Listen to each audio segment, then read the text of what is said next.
Hey everyone, it's Jenna Melanson from Canadian Beats Media. Today I'm joined by Mike Ryan from Nova Scotia's The Town Heroes for our Stanfest edition of Zoomies. Welcome, Mike. Hey Jenna, thanks for having me on. My pleasure. So first off, care to introduce the Town Heroes a bit more in depth for our listeners? Yes, we are a band that have been playing now for 15 years. We released our seventh album 2 days ago. We had a release show just two nights ago, and it was just a wild show. We've been playing all over the world, played in 8 or 9 countries, across Canada multiple times, thousands of gigs, lots of amazing experiences and opportunities. And we write alternative rock music. We also play acoustic shows that are more mellow, kind of singer-songwriter vibe.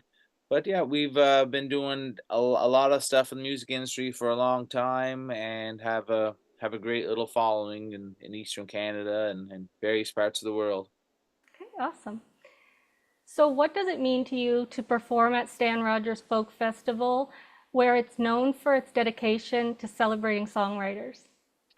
Yes, the Stan Rogers Folk Fest is just such a great and well-run event, and the people that go there are huge music fans, just very great supporters of the arts and of music and of discovering new artists and just really focusing on the music, which is an amazing thing when you're at a festival. You have just a great audience, an incredibly well-run event, and something that has the traditions attached to it. It's been Mhm. going for a number of years now. This was number 20, what, seven? Is this 27? Yeah. I, Uh, I don't want to be wrong, but I yeah, think it's around there, yes. I'm guessing. I know they had the 25th not long ago, so I'm guessing. But yeah, it's a incredibly well run event with great fans, and it's just so supportive.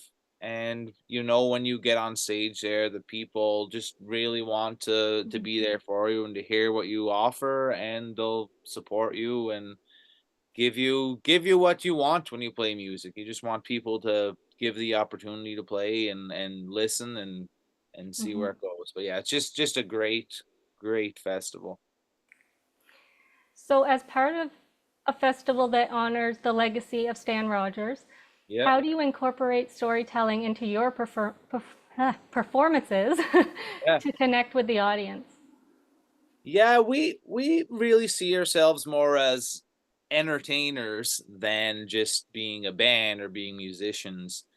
And in the setting like a Stan Rogers Folk Fest, or when you can really have the audience engage with you, you can really dive into the essence of what a song is.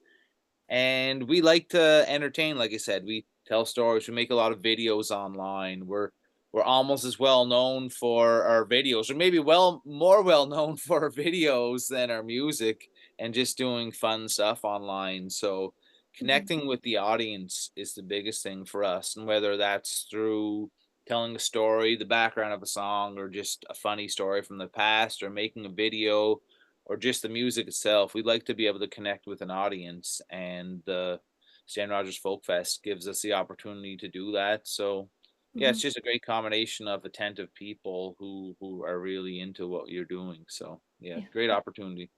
definitely. Um, so, the festival is also known for being intimate and community oriented. Yeah. So, how does performing in this setting differ from a larger venue show or inside festival type of thing? Yeah, I think again at the end of the day, we just want to go and play our music and meet great people and just meet new bands and connect with people in a human way.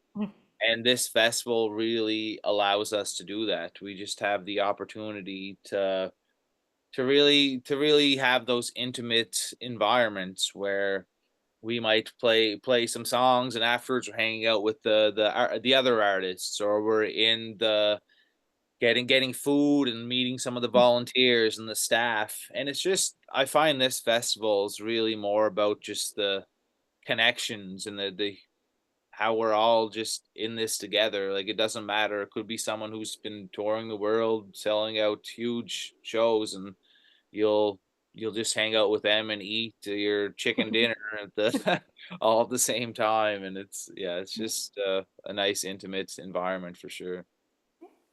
So as you just released your new album, Yeah. will Stanfest attendees get to hear some new material from you? Oh, for sure. Yeah, we'll be playing a number of songs from that.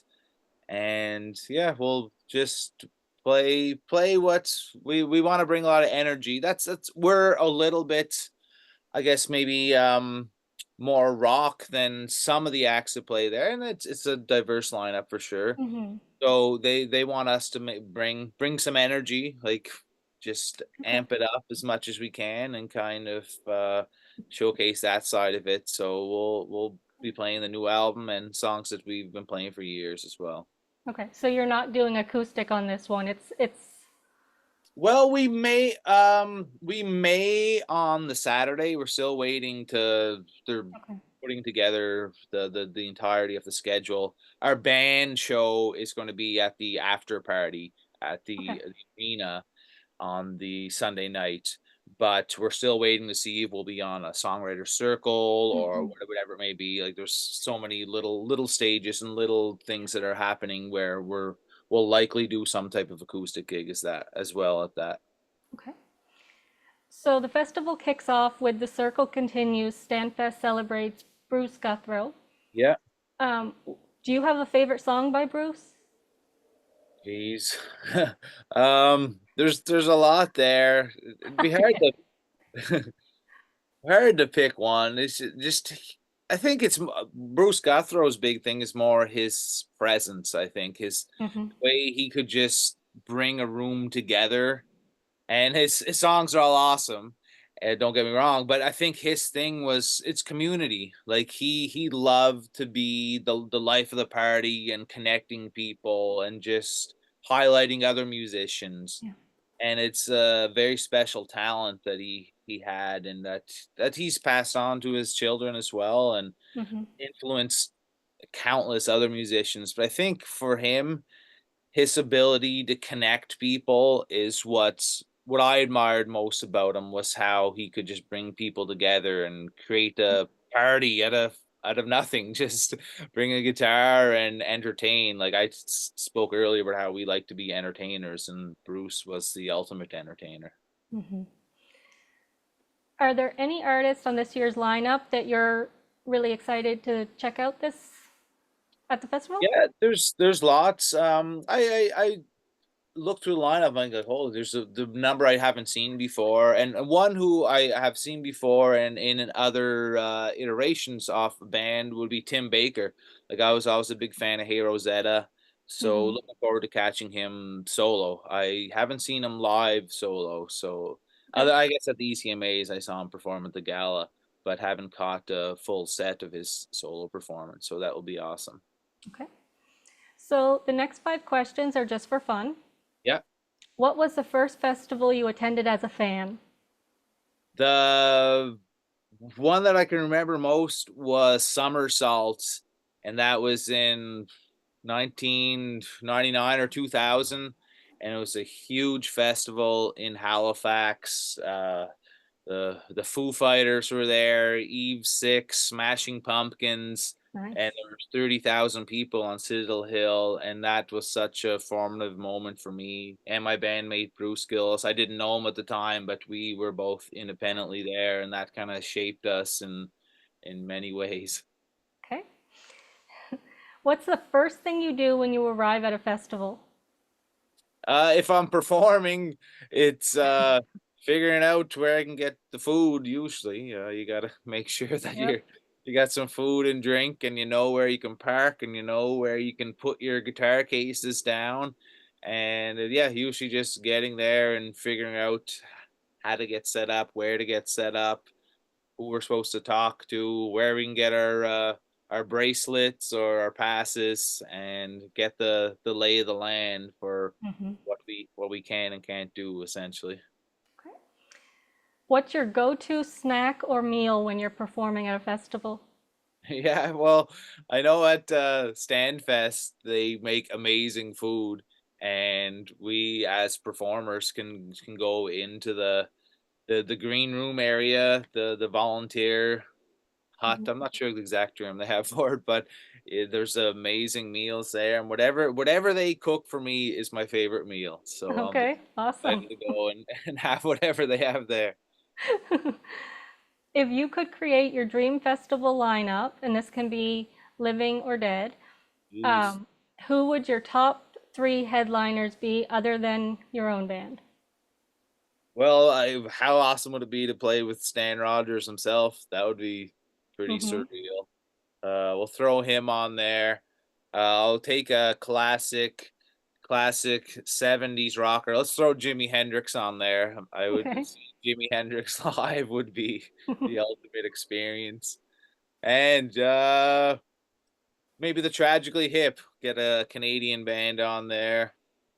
Just three legends there: Yeah, Stan Rogers, definitely. Jimi Hendrix, and Gord Downey on a bill would be pretty cool. Yeah, I think you'd be sold out. Yeah, we do pretty good. And what's your favorite festival memory, either as a performer or as an attendee? Yeah. Holy smokes. We've played so many good ones, been to so many.